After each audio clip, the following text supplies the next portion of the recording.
became integrated into the old World Web, connecting Eurasia and North America.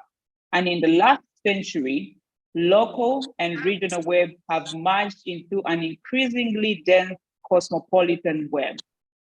Driven by the search for efficiency, and advantage, humans have engineered increasingly complex social organizations, creating the wealth and power, but also the inequality and societal antagonism on display today.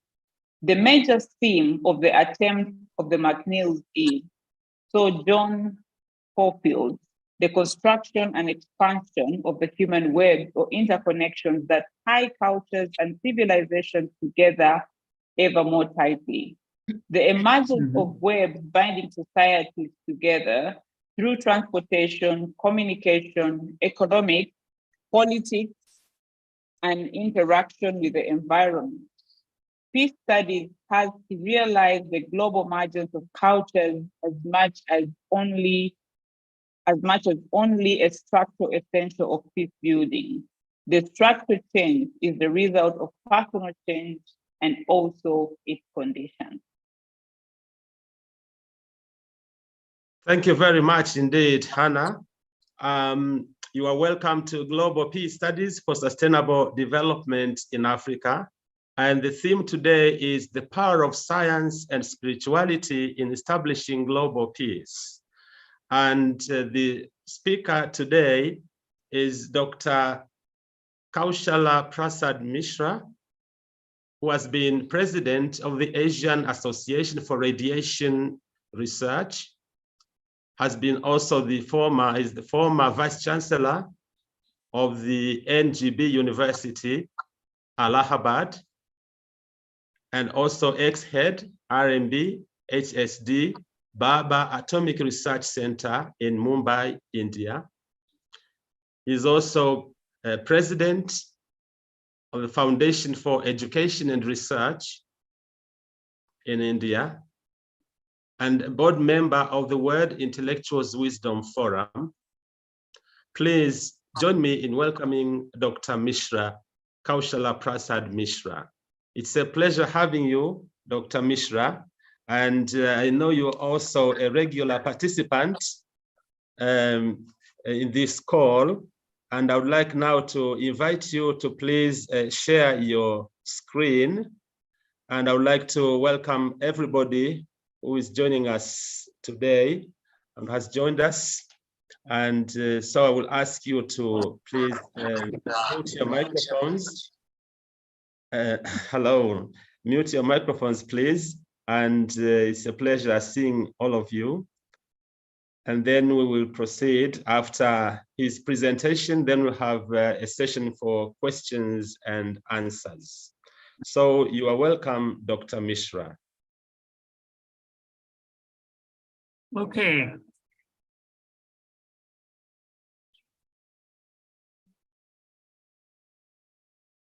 Yeah, okay.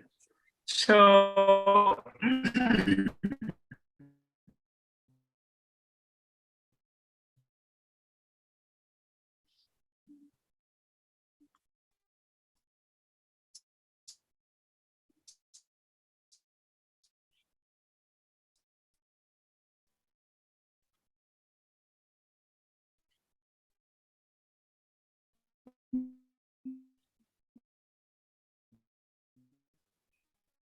is it fine?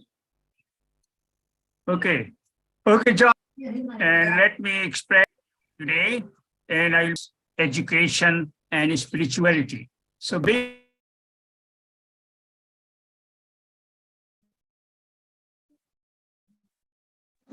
yes. I will quickly run through the educational part and then go to tell you how science is important and what contribution it has made to society and is. And then lastly, I will take up that what new can be done with regard to science and spirituality. So I just My photo is there. What did you do? It's my Zoom. I'm already in. We don't understand. Anyways. Dr. Mishra, would you like to share your screen again? Yes, yes, 1 minute, 1 minute. Okay, great. Thank you.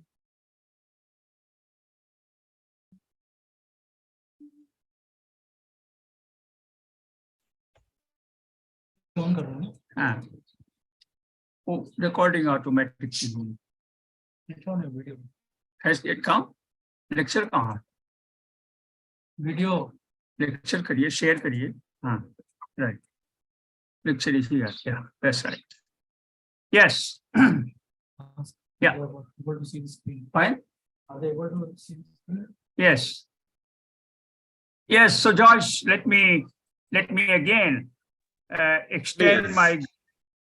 my greetings to all the participants of the peace development and sustainability. As George mentioned, I am basically a practicing scientist, and especially I'm in the field of cancer research and nuclear science. So I made an effort to understand a little bit about the peace issues, and I will talk to you my mind about the role of education in non-violence pursuit, and then discuss some of the achievements of science. And I also will give you what science can do for future. And lastly, I will talk to you about the possibility of the integration of science and spirituality. So the outline of the talk will be basically like this. Education has power to reduce or end violence. Science and technology has important role for human development. And integration of science and spirituality will build a new world.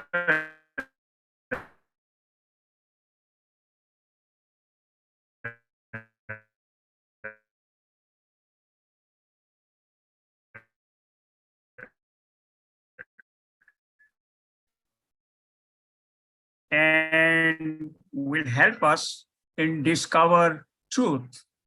And lastly, a new world with the outline of the talk. And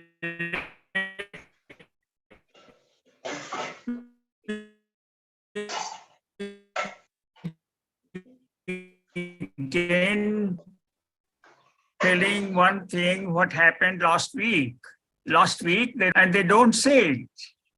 In science, so the truth is the main point of view. Perhaps we are continuing with the last week's talk. This is Anil. Okay. Okay, this is basically the little bit of the introductory part, that how do we perceive violence? And as we know, the violence is a question of perception. And violence can be in words, in actions, in behavior, and in responses. Violence is defined as the cause of difference between potential, actual, and actual, between what could have been and what it is. And when we look at what kind of violence we talk about, these are physical violence, psychological violence, and cultural violence. Globally, about 475,000 people are victims of homicide each year. Hundreds of millions more men, women, and children suffer non-fatal forms of interpersonal violence, including child maltreatment, youth violence, intimate partner violence, sexual violence, and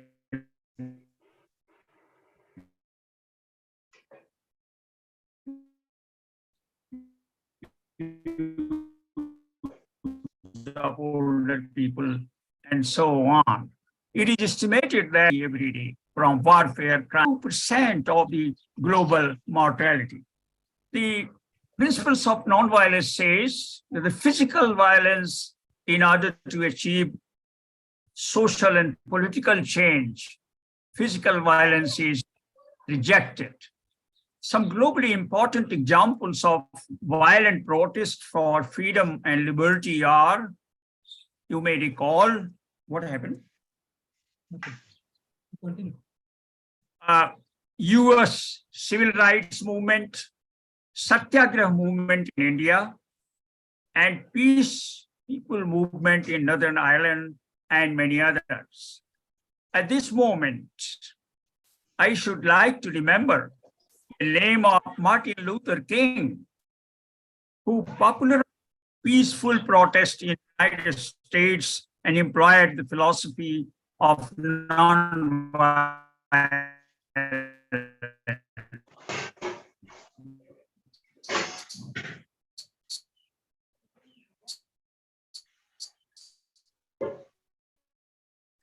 Mahatma Gandhi employed movement to win freedom for people. Hate the sin, not the sinner. Nelson Mandela set an example of endurance and tolerance against discrimination, cruelty, and tyranny. To what is the morality of the violence? There is a pacific position. That means we should see how far the cruelty is helping society or serving the larger good, utilitarian position, and a hybrid of these. That is just basically to remind us of Anil. Anil, it doesn't move here. Huh? Hello, just a moment, it is not moving. All right. Yes. This is what I was talking about, and this is what I would like your attention to. Notice here, this is a WHO report of 2014, and 133 reporting countries participated in it. This is the data of the National Action Plan to prevent nonviolence, and the red one is the survey data. Notice here, the youth violence part. The countries plan for achieving 50 to 60% of prevention of violence, whereas it is achieved about 25%. So less than half youth remain untouched for preventing the violence. A very, very alarming figure this is with us. And similarly, if I talk to you in terms of many other criteria, elder abuse, 41% is the planned relief, but only 16 to 17% elder people get the relief. So in other words, WHO report says that we have seriously lagged behind in our planning and actually achieving the non-violent situation, especially in the population of the youth and elder people and females. So I will not go to the detail, but just tell you one thing, that the consequence of violence is physical, mental, and sexual. Many details are here. Of you who want to catch up with the progress you can make out, but my mission is just to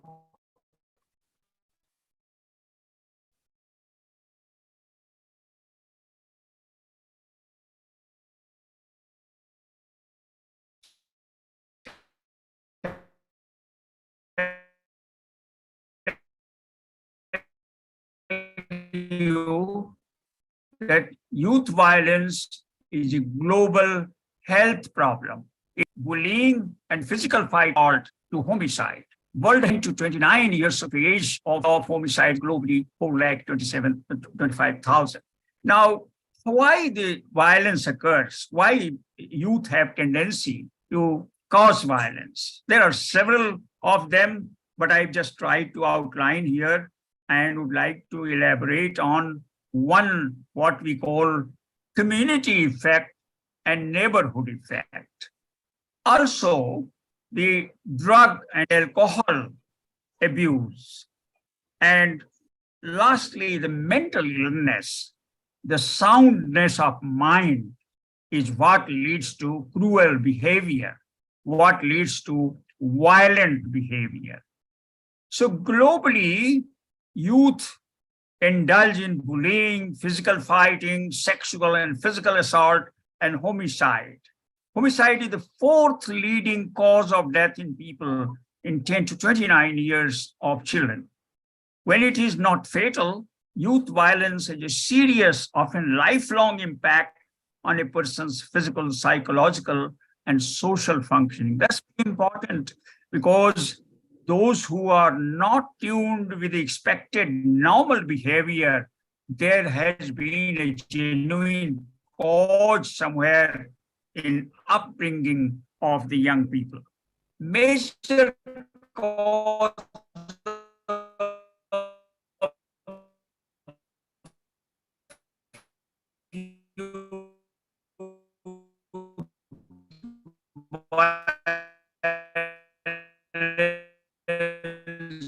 is the effect of media, communities, insufficient alcohol use, traumatic events. See that the nature of substantially since United conflicts now tend to be less deadly and often waged between domestic groups rather than states and nations. Homicides are becoming more frequent in some parts of the world, while gender-based and racial attacks are increasing globally. The long-term impact on development of interpersonal violence, including violence against children, is more widely recognized in society. UNESCO has made many attempts, many step forwards in line with the sustained development goals of United Nations. One thing that is to be appreciated is September 21 each year is International Day for Peace. And likewise, International Day of Living Together in Peace is May 10. Efforts to reduce violence have been very meaningful. One of the reasons it is suggested is culture of peace has to develop for getting sustained development of goal and research in the field. Human rights education has to be enhanced and skill for peaceful relation. I would emphasize this point. Why we fail in establishing a peaceful relation with people, with society, with government, and with authorities? Because of lack of skills. So UNESCO is quite seized with the problem of building peace, and it emphasizes education and research, communication, mutual respect, better understanding of viewpoints, effortless acceptance of others' views, appreciation, and compassion have been identified. Now, in next 3-4 slides, I will bring out that education alone is capable to prevent violence. And I will try to identify the issues. The higher education especially has power to prepare young people to peace-loving personality. And the job of universities is to create and impart knowledge. That means a student expects in the university campus to return with richness of knowledge, which is not what happens. Transform personality and look for building harmonious outlook. Skill to negotiate and resolve issues has to be taught to students and young people. Respect and welcome diverse views. This is basically the problem. The the hostility begins, quarrels begins, and fights begin because of lack of effective communication of viewpoints. Likewise, disappointments during and after campus stay. Young people, while studying in the universities, have big hope, and they think that once I come out of the university, I will get a better job, better employment, which is not true. Globally, it is not happening. That will enable them to resolve conflicts without resorting to violence if we bring out these qualities in the students in the campus. Now it is my view that the peace must emerge spontaneously from the mind, and it should be part of our living and culture. And I would like to remind ourselves that dispute may be inevitable, but violence is not. Violence can always be avoided. Violence can always be reduced and can be prevented. But remember, Albert Einstein, the scientist of this said, by act of force, peace has to be a spontaneous process. So role of education is to create an atmosphere and change the personality of young people, which is not what is happening.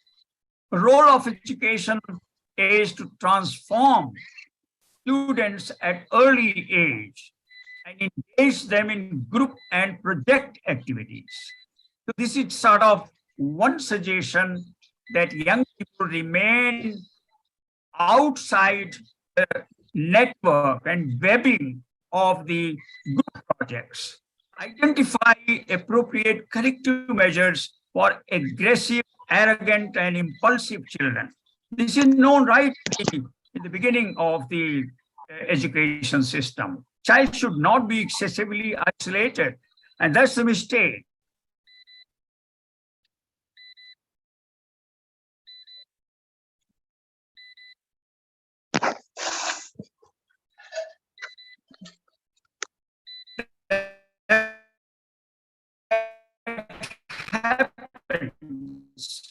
When child feels that student, he or she in the mind of the student. Hurtful treatment and is more quarrelsome and more cruel or misbehaving.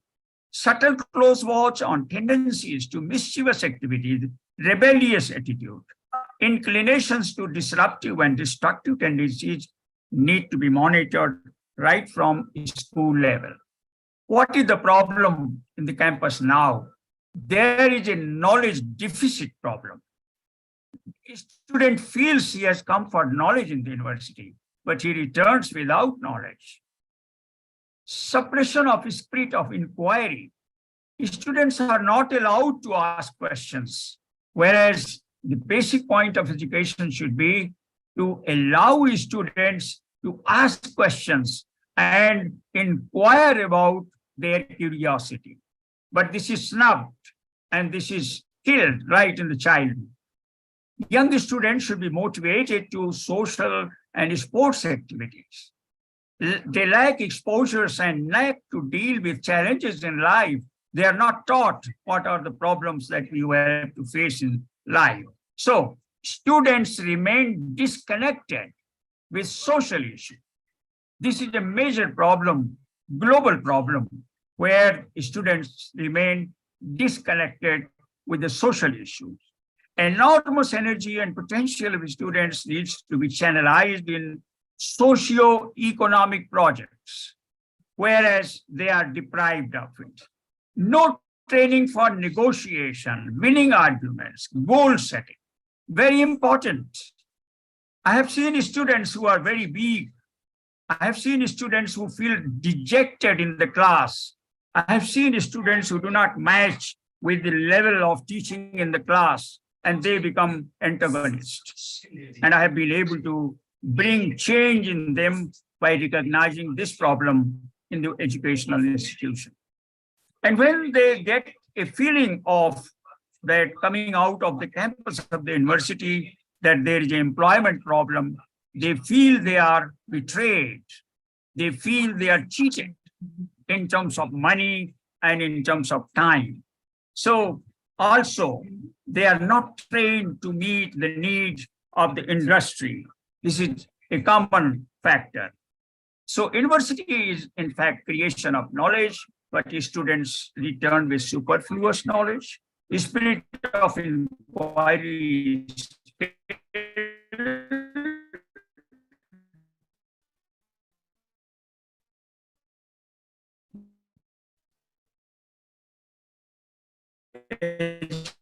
education essentially is expected to provide ways to tackle problem, which is not directly exposed to social problems and moral values. That is the major problem all over the world. So students generally feel inadequately trained.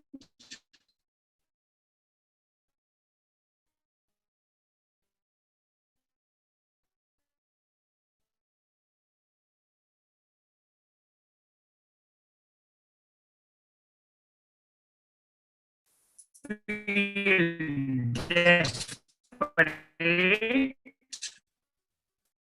and betrayed after coming out from the campus for money. The non-violence and aggressive counseling from time to time is a love, care, and compassion, the anger and rebellion behavior. Guided advice students to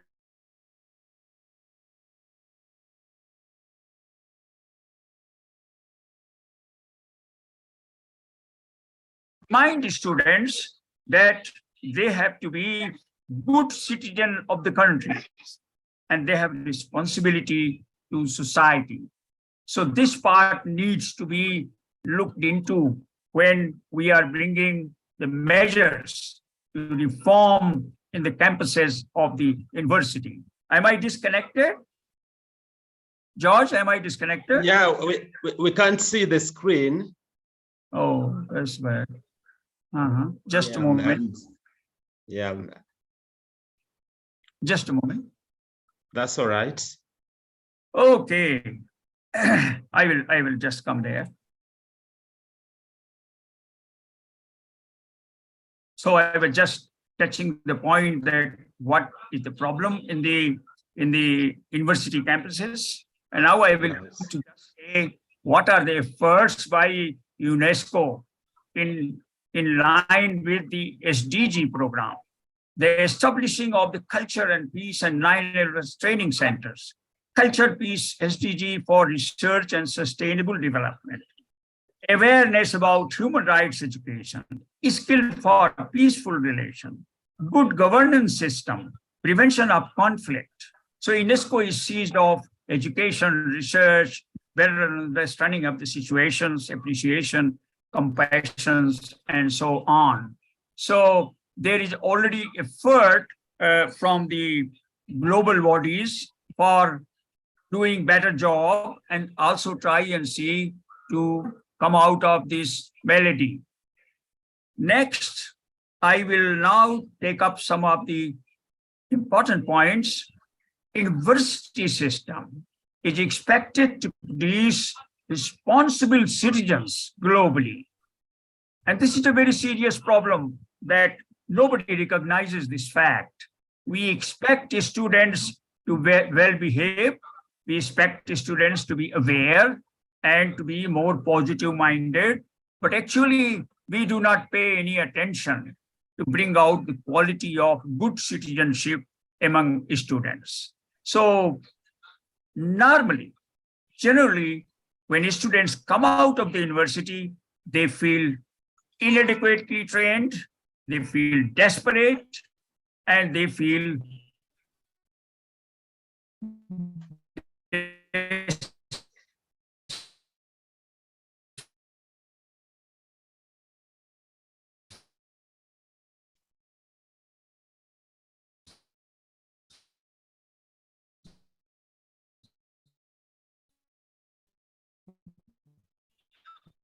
they feel dejected.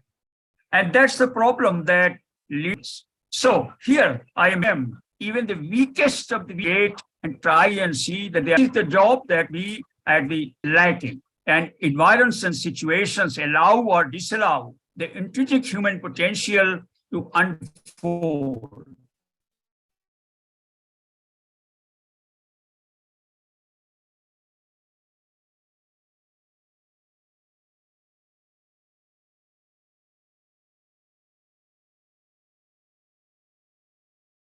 The bloom.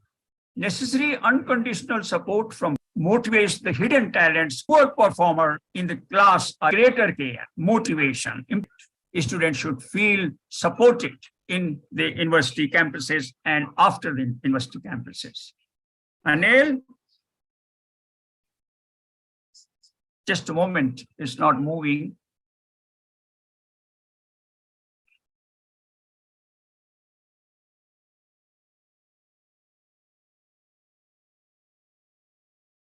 Anil.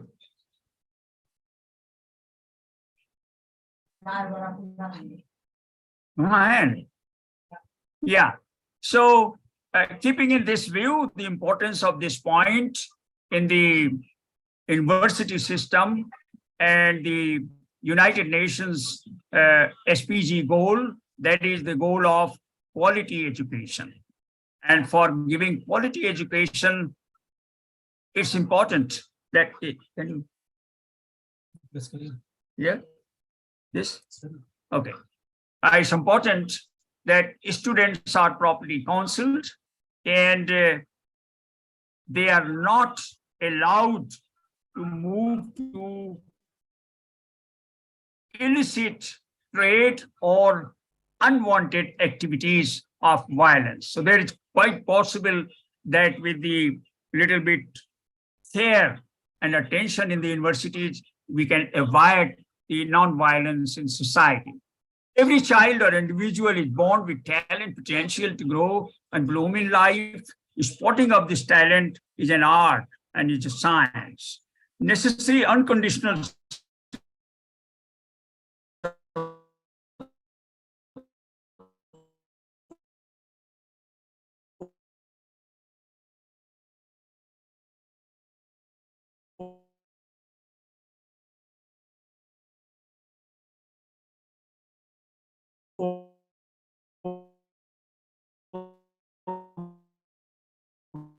from parents are needed, and weak students are to be supported as much as strong.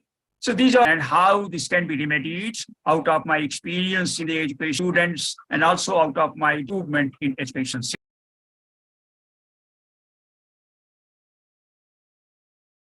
General Assembly of United Nations. It is again disconnected. George? Yes, it is. Oh, it is disconnected. Okay. We will allow to remain connected. Yes. Yes. So, one moment. So, in United Nations General Assembly, in December 2021, it was especially an agenda that basic science has to be encouraged to achieve 2030 agenda of United Nations for sustainable goals. And I'm touching now some of these points in this talk. And UN celebrates, fortunately, to bring awareness and encouragement World Science Day for Peace and Development on November 10 each year. The importance and relevance of science in our daily life is evident and undisputed. Linking of science with society is vital for social and human progress. Basic science are vital for advances in medicine, industry, agriculture, energy planning, environment, communication, and others. Science holds potential for applications to foster sustainable development, what, George, is your topic of this webinar. And examples include that scientists can utilize genes, manipulate it to bring out important protein that we need for treating the human patients from diabetes, like insulin. We are producing insulin from microorganisms. Likewise, bacteria can be used as factory for production of many kinds of drugs, many kinds of medicine, especially antibiotics. In 1945,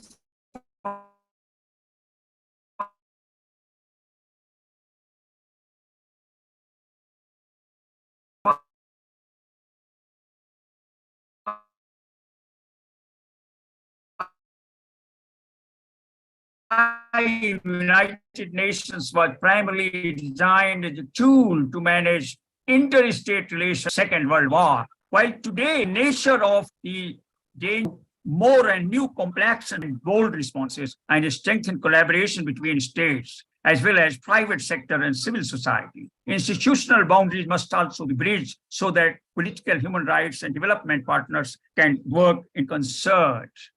This is the slide, little bit crowded, but do not be worried. This is just enlisting some of the significant contribution that science has made in the public life. And I've tried to emphasize, and I usually say, some may not agree, that in fact it was because of power of science that World War II ended.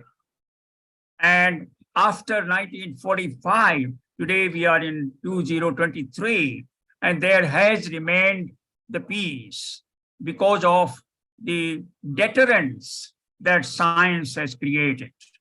Otherwise, perhaps we would have had by this Third World War.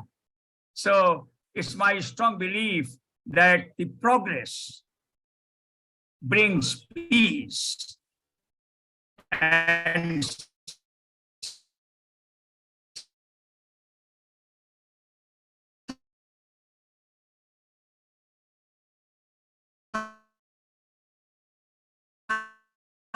science has got that capability. Science has made its impact on health and diseases. By as recently as 2020 was solved by scientific at very high speed. Contributions of science in reducing poverty, hunger, food production, green revolution, white revolution, saving the environment, forced caste system, communication system is all known to you. The challenge of climate change and global warming is being tackled on top priority in scientific research. Energy sector, thermal, solar, hydro, wind, nuclear, many other technologies serve industry, and we are making stupendous efforts to make new developments. Communication, digital technology, weapon development to defense, missile technology, aviation, education technology, mobile technology, supersonic jets are some of the examples where the fantastic progress has been made by science. Now, the last point is space science and technology, space travel and space resources. Ambition of man to travel and harness resources of our planet are being realized. There are some risks before you ask me this point. I must say that where science is very useful and is very progressive and leads to development, but there are certain risks and require caution.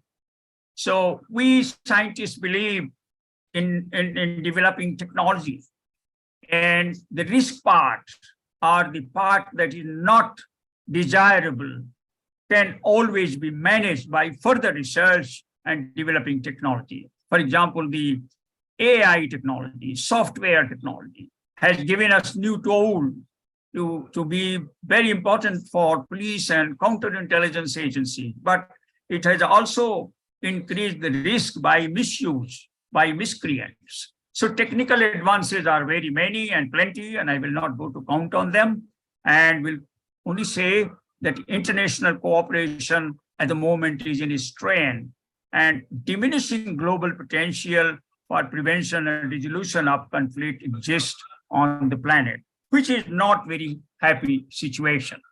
Likewise, there are other factors and other examples where the caution is necessary. For example, cyber attacks doubled in first half of 2019 in comparison with the second half of 2018. Most of them targeting manufacturers, oil and gas companies, educational institutions, docks and airport terminus. Owners of the critical infrastructure are especially at risk as malicious actors seek to target airport control towers,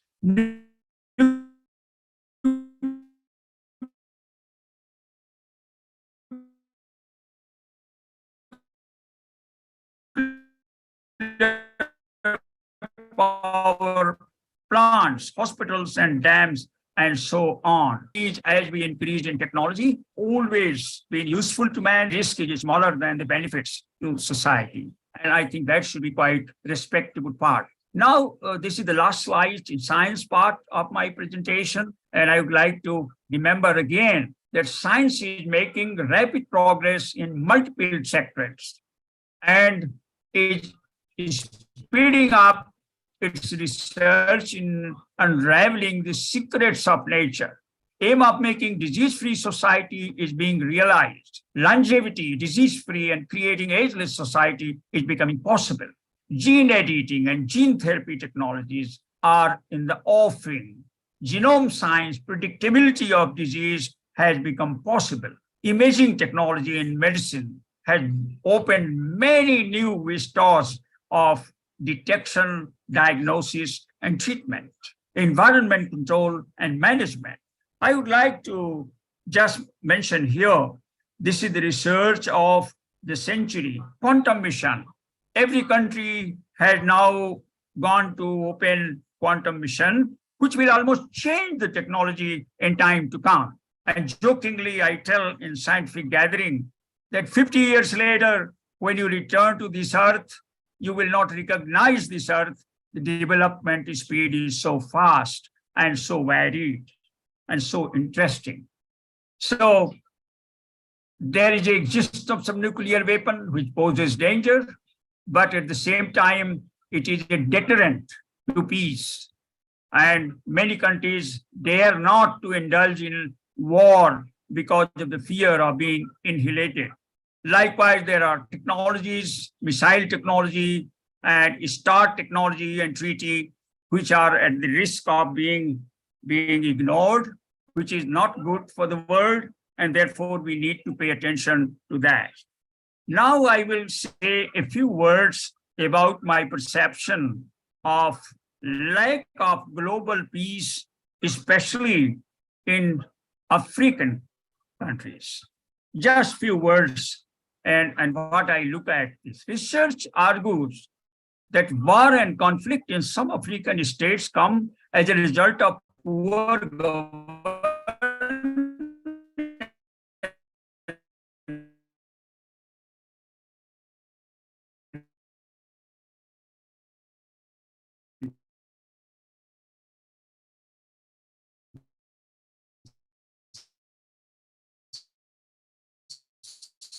corruption, and poverty, among other factors.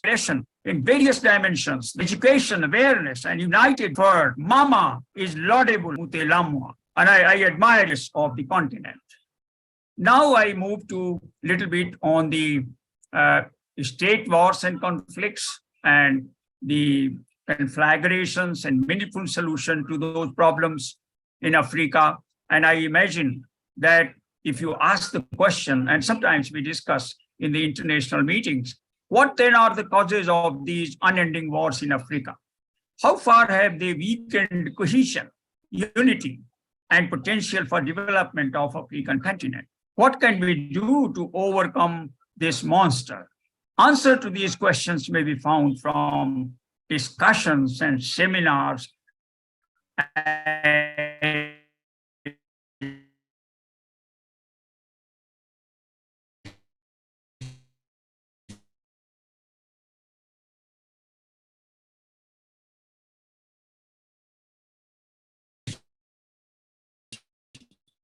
in the present seminar started by George.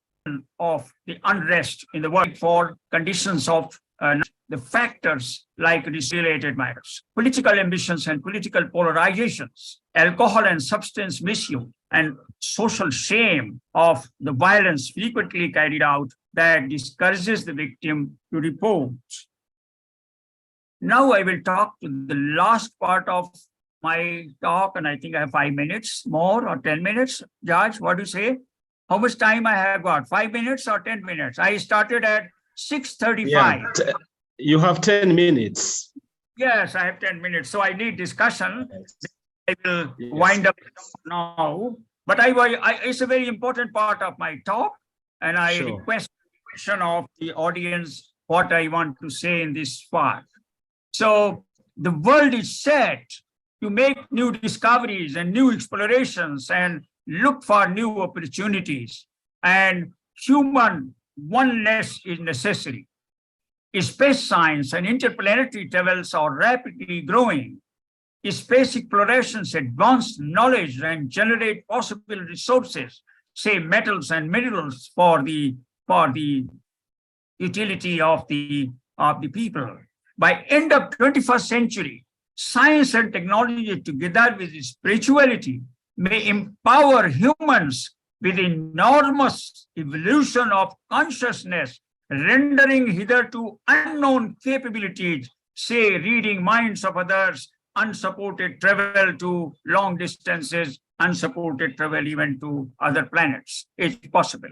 I will just say a little bit on how it is possible. You may say, Dr. Mishra, you are giving this speech, but how can we imagine? Here it is. Science and spirituality both seek truth, and their methods are different, but their goals are same, to unravel the secrets of nature. Spiritualists say that they can visualize in words, but this problem is that of remaining the matter subjective. Science says on the rigorous and rational treatment of issues. So therefore, science relies on rationality and reason. Seeking perfection is the pursuit of science. Emerging technologies add to comfort and necessity of life. Spirituality, on the other hand, envisages to evolve consciousness, acquire vision to witness cosmos, but it has to shed subjective image, which is at the moment. Now, new and expanding technologies allowed us to explore science and spirituality and recognize inherent connection with each other beyond the boundaries of differences of sovereignty and geographical locations.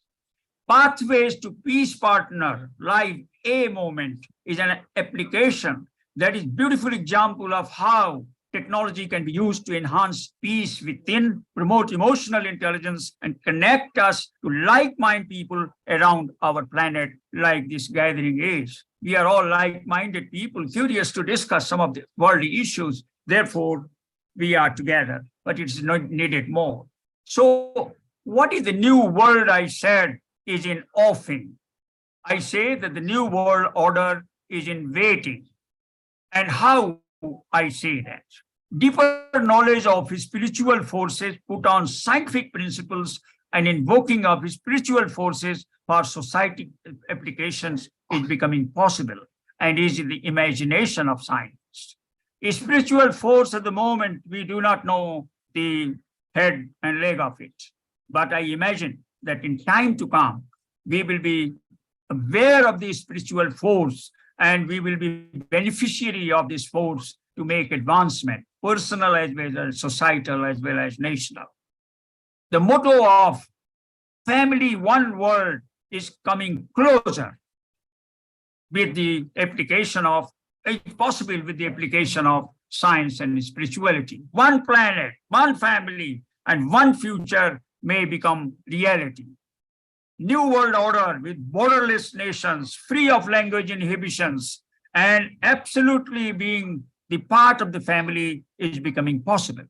At the moment, there is a big gap. There is a language problem, there is a cultural problem, there is a border problem, there is a visa problem, and so on. This all will disappear in time to come. This requirement is artificial. This requirement will not exist in time to come. Now, more cohesive and human society based on values, moralities, and ethics will evolve, and better understanding of interconnectedness and unified culture will emerge. Interdependence of living beings will be fully realized, and I predict that unique human society ready for accepting and practicing peace will be evolved in time to come, and with the integration of science and technology. With this, I would like to thank you very much for your kind attention, and we will perhaps, if there are any questions or discussions, we would love to participate. Thank you very much. Thank you very much indeed, Dr. Mishra, for this wonderful presentation. Some people have already asked for the slides so that they can read that one at their own leisure. And so it's time for questions and comments. You may also stop sharing the screen. And yes. And as you know, also this is also recorded, so we can also go back to it and listen at our own pace. So thank you again. Shall I Dr. take Mishra. it away? Okay. Yes, you can.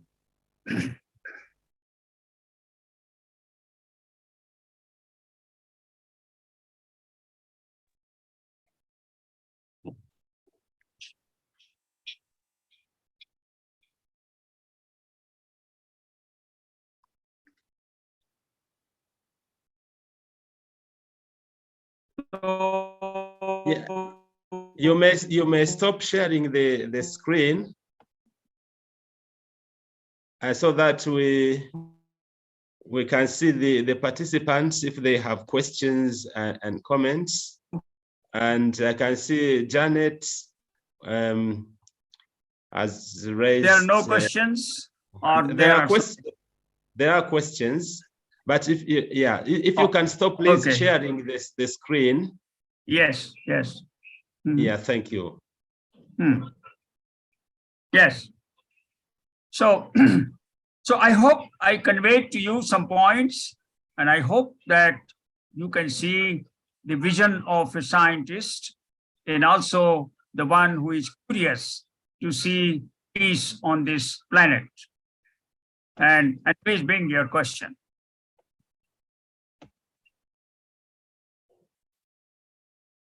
Is it possible to go to gallery view and stop screen sharing? I think someone else is doing your technology, correct? No, I myself. Oh, okay. Can you turn off the screen share so we can see each other for the discussion? Okay, let me see. I know it's not so easy, but Just let me see. Why not? I tried. Anil.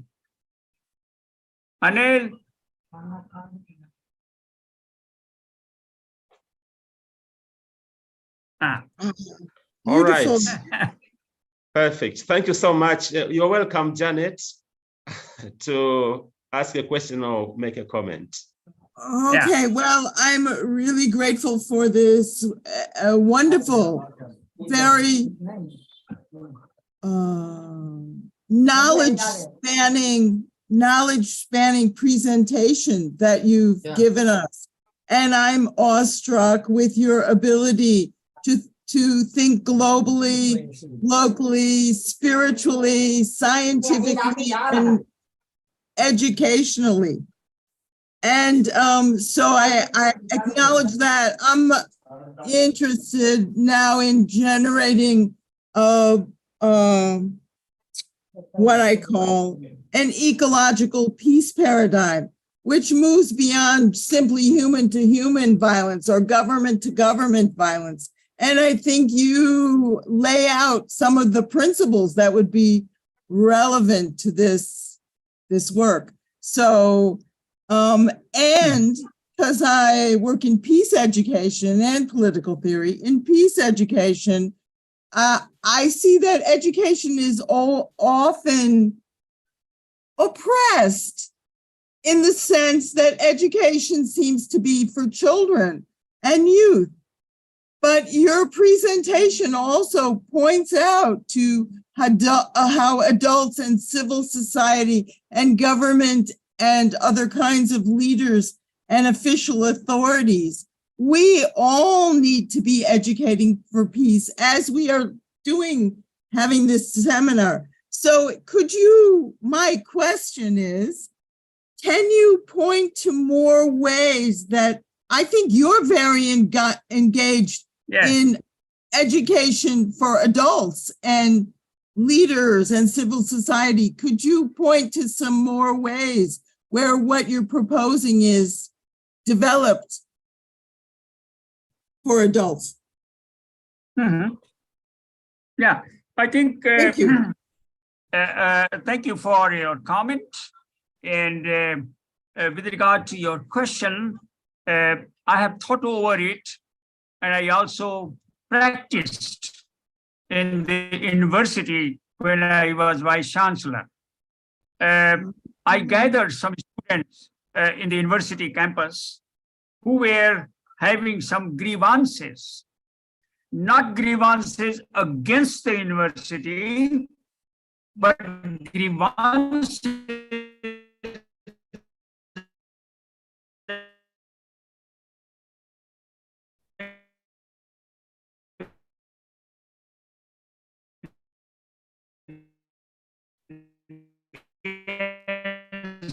their parents, grievances against themselves, grievances against their relatives, and grievances against whole world.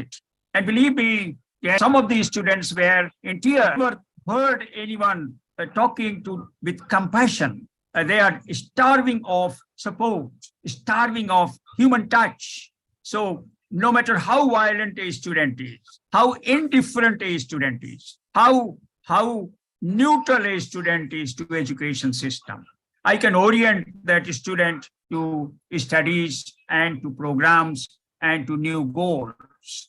So I think it is teacher, it is the professionals in the university who should make effort to identify and spot talent and try and find out where the drifting is taking place. It is drifting that occurs somewhere at adolescent age. And if we can stop that, then perhaps we can reduce the violence and crime on this planet, and especially in educational campuses. Yes, thank you. I just want to say that having two grandchildren who suffered during the pandemic and are suffering in various ways, it takes a whole family and it challenges us on the highest levels of our capacities. And so it resonates, across the whole society, I think. So thank you for your comments. And yeah. Thank you. I had a slide with regard to the pandemic situation and how many students have been deprived of the time and class. And now I am also working on how such students can be reoriented and they can be re-attracted. That's the program that I'm quite engaged with in some of the universities in India. Fantastic. Thank you. Thank you. Maybe Lester has to go, but he has a question that would be so valuable, I think, if we could get it. So. Thank you. Can you go ahead, Janet, and read that question if you...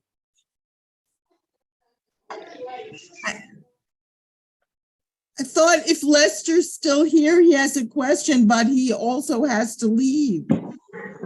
So if he's still here, I don't know, it would be valuable to to hear his question. Although that's not my job. All right. Thank you very much, Janet. Lester, are you still around? I will now turn to Bati. But you talked about the network connection. We had issues with the connection, but we were able to follow the presentation. So, Bati, you are welcome. Thank you for joining us. Yeah, thank you so much, everybody, and thank you, Dr. Mishra, for the insightful presentation of yours. Though I attended, I was a bit late, but yes, second half part I listened. Raizo, unfortunately, I can't mute this. That somebody is speaking in the background, and it becomes difficult for us. Not from my end, it's from somebody else's end. Yes. Suspect number 2 is on number 3 goes to the diameter. Sorry about that. Who is there? I think it's from Dr. Raizel's or Donna's background. Because in my case, nobody is there around me. The internet. Well, you're a troll. Everybody, can you please mute yourself? Yeah. The slide I went through was when you were talking about the youth violence and all, and I agreed that it is very much required that they should know their values, their passion, and their strength. Then only they will come forward towards non-violent future. What I have seen, and I'm also working a lot with the youth, with the schools, with the universities, colleges, and general public, and I have seen that bullying is the case that affects a lot. There are different kind of bullying that affects the youth a lot. And the main cause is that when we elders don't speak against that bullies or don't stop that bullies, that means silently we are agreeing to that bullies. That affects a lot. So one thing is that at our level, that elders or adults should stop that bullying, or they should take some action rather than keeping them silent. Another thing I have seen is there is it's a gap between the parents and the children a lot. Understanding level between the parents, children, between the student and the teachers is there. A student is in fear of anything. Before asking the teacher, they are in fear. So I have seen more than 50% students are like, they have a question in their mind, but because of their surrounding and their peer groups, they are not able to ask, because they don't, they just feel, what if I ask such a silly question? They have a fear of what others will think about that. So such kind of things are there, because they somewhere at the back of their mind, some inferiority complex or some fear is there at the back of their mind. So we are working on that they should understand their values, they should come out with their strength, they should come out with their passion, and they should work together. So for that, we are doing peer programs. So that is helping a lot. So such kind of solutions we are seeking, and to bridge the gap between parents and the children, what we practically do is in clubs and kitty parties, we do arrange some family games where we tries to connect parents with the children in a different way, in a practical way. So that helps a lot. So such kind of activities can be done with the schools and colleges, and that's we are doing. along with the spirituality. So Yeah. we should actually work on a holistic way, physical, mental, emotional, intellectual, and spiritual, Mhm. to connect the youth all around. So that's what we are putting our efforts into. And I think Great. this could be the solution. Yeah. Great. Thank you so much. George, I have time to answer to her. Yes, yes, you do. Okay. Your first question, that students are fearful to ask question in the class, is one of the weakness of education system. Right from childhood, the child should be exposed to this situation. Atmosphere should be created that he feels like asking, and he's not condemned. He should be assured that he's asking intelligent question.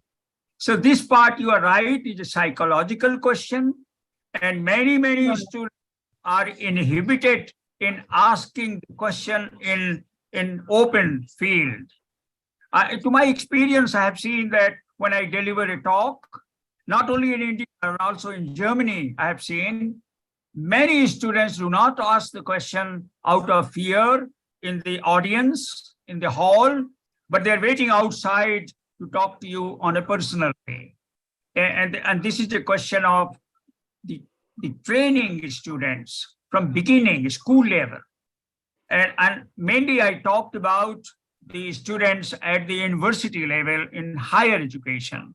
And they are mature students. But at school level, a lot of harm is done. A lot of damage is done. Despite that, I challenge and I feel confident that if we work with the student, we can improve the student, we can rechannelize the student to purpose. I must tell you one thing.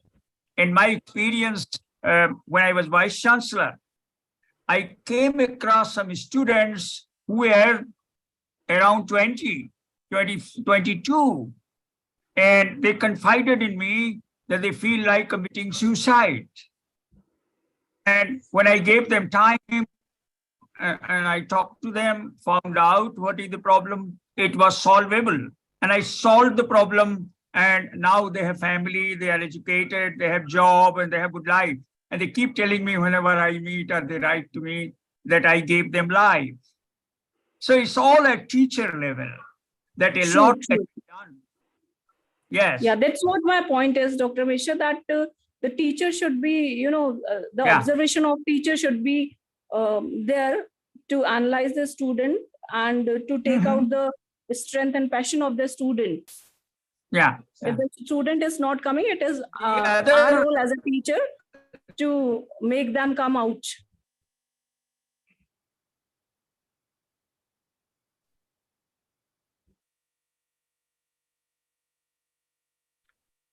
Hello, am I audible? Yeah, you froze, it seems, Bati. Would you like to complete your sentence? I think, hello. I think The other it's a problem, network issue from my Bharti, end. I would like to point out to you, because you are conducting classes, most of the time we speak to social service to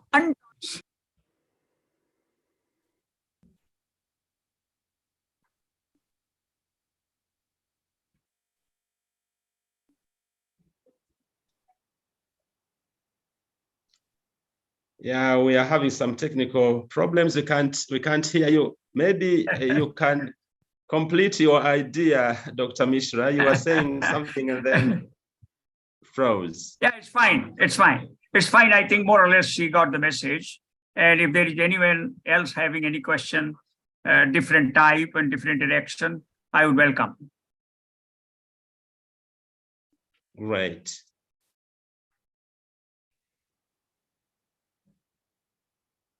But your hand is raised. Is it? No, I think Can you- it's over. Yeah. Okay, that's all I right. think there Thank is you some very network much. issue at my end. Sorry for the inconvenience. Yeah, thank you, Dr. Mishra. Yeah. Okay, welcome.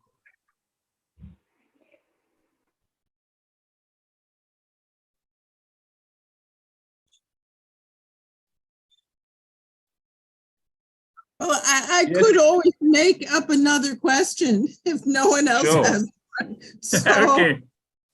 Please. You've explained so thoroughly, and your presentation doesn't beg questions with gaps or something. So I wonder, though, for you personally, what's the gap? What's the cutting edge, the most frustrating point that you're not satisfying? That's one question. And I'll give you two just in case. I was just speaking with someone last night with two deans from, I'm not sure the name of the university, a global university in near Delhi. And they were saying that the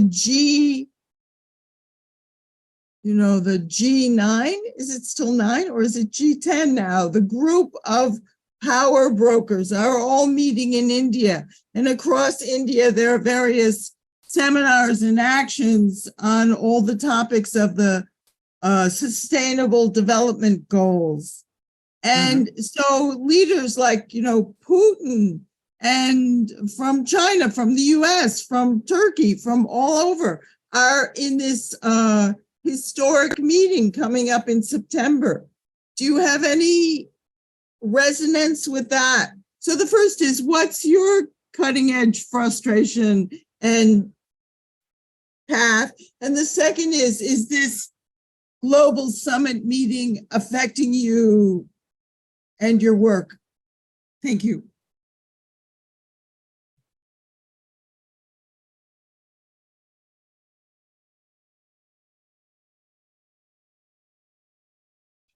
Dr. Mishra, it seems that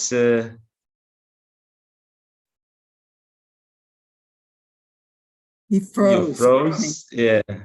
So he's thinking about it, I think. And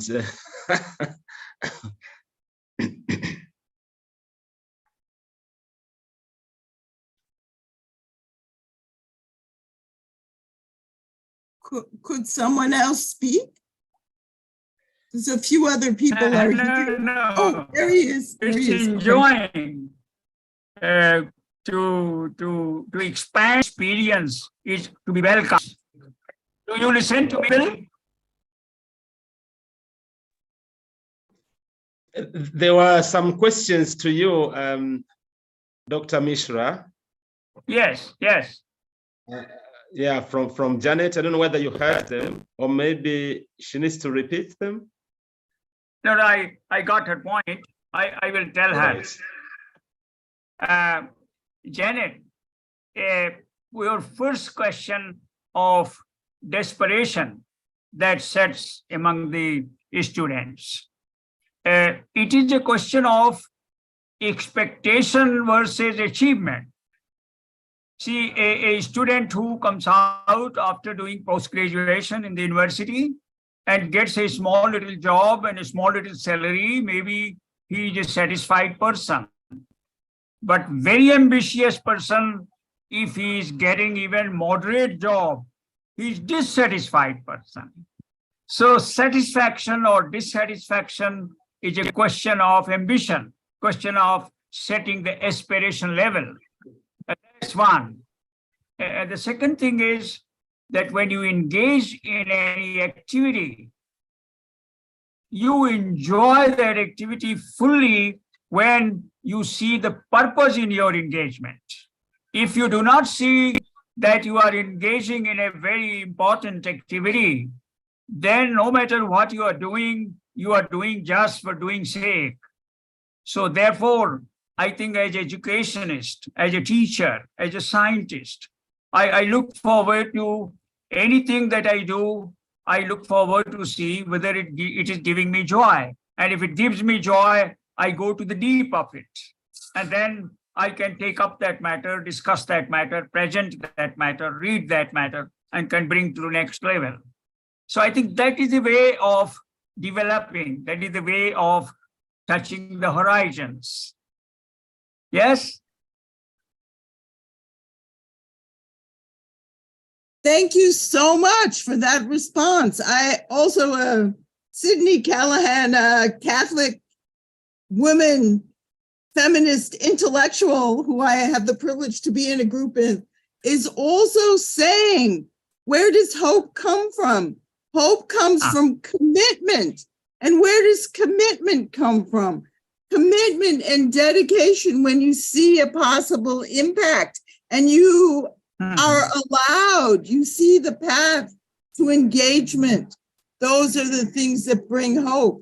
And it doesn't mean that you know, like X equals Y. It doesn't mean for sure you're just getting an education to get a high-level job, but you also have another commitment and dedication beneath that that drives you, but also nourishes you. So thank you. I think you were very eloquent on that. Thank you. Yeah, we can communicate with each other later on, and I would like to be in touch with you. Yeah, okay. Yes, thank you.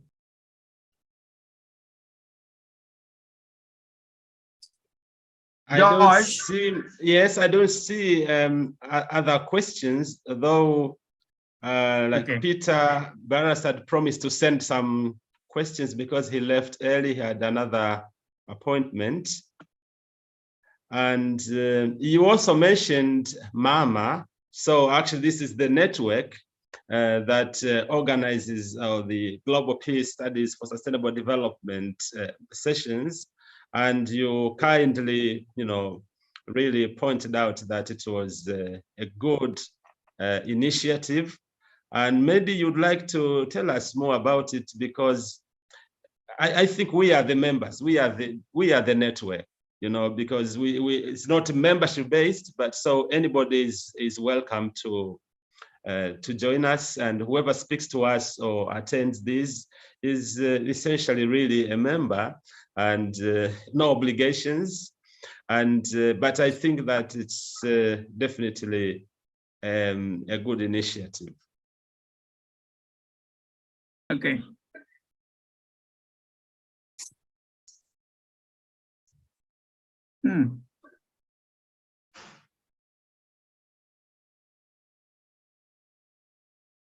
And in some cases, if I may ask, Dr. Mishra, real science and spirituality to some people, these two concepts are not compatible, because either you are a spiritual being that you believe in some of the things that can't be proved by science, and science of course has got its own methods, etc. So how would you like to kind of link the two, science and spirituality? Yes, that's a good question, and this is very commonly asked in these platforms. One thing is that the goal of a spiritualist and a scientist is to discover truth, and the pathways are different.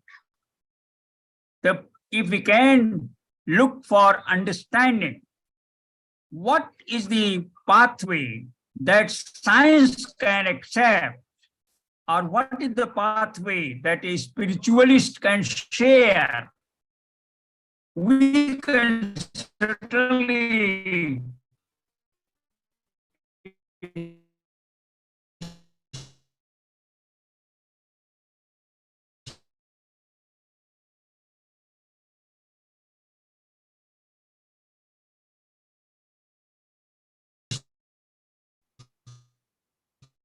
we have a technical problem again. Our understanding. At the moment, both the discipline, that what they know, other doesn't know. Laureate in the United States, name that. Can you hear me? Hello? Yes, I can hear you. Except I can't see you. Yes, I can see you. Yes, Josh. Yes, I I was just can hear you. I was telling you that when I asked him how happy you are, apparently when he disclosed that he's a sad man. So when there are two things looking dissimilar, two things cannot look similar.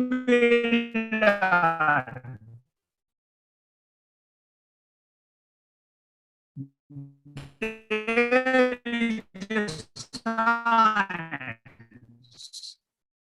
When it is easy merger, then it's not science. Methods of spirituality, because their goals are same, the path close. So if a scientist tries to understand a spiritualist, and a spiritualist tries to appreciate the methods of science, I think we can come together. It is possible. Yeah. Einstein said this. Einstein said the same thing when he said religion and science, they are complementary. So there is a science behind, and we should be able to invade and break that barrier between the two systems of learning and two systems of reaching to the nature. I think we will reach nature. Science is trying to discover nature. We will succeed one day, maybe 100 years later, 50 years later, doesn't matter. A spiritualist says that he too in his lifetime realizes. Like Buddha. Buddha said he realized the cosmos. Mahavir Jain said he realized the cosmos. And they described cosmos. It is not that we can say that he is telling lie. He is telling false. He described in detail. So whatever scientists are discovering about cosmos today, he has predicted almost 3,000 years ago. And that is only, he was not a scientist. He was not a big thinker. He was not a very brilliant man. He was an ordinary man. But he realized, he evolved his consciousness. So George, your question is that when it comes to, you are George from Africa.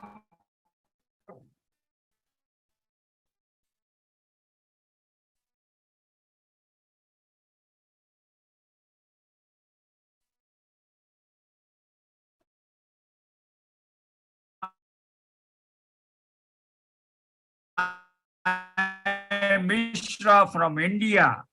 But when we match our consciousness, we are same. It is the matching of the not importance. Yes, you. Hello. Yes, I can hear you. Yeah. So there is commonality. Only thing at the moment it is not very visible, not very easy to recognize, and that's where science is. All right, thank you so much. I was wondering whether, Howard, you have a comment maybe you want to make. You talked about, I saw your comment in chat about employment, and maybe you've got a different if already idea. discovery is known, scientists not required to discover, right? So there is, so they are not very different. And I believe that if we can learn from these two ways of advancing knowledge, we can synergize our achieving of knowledge. It is possible. Thank you. Thank you. Let me turn to Howard, please, if you can say a few words.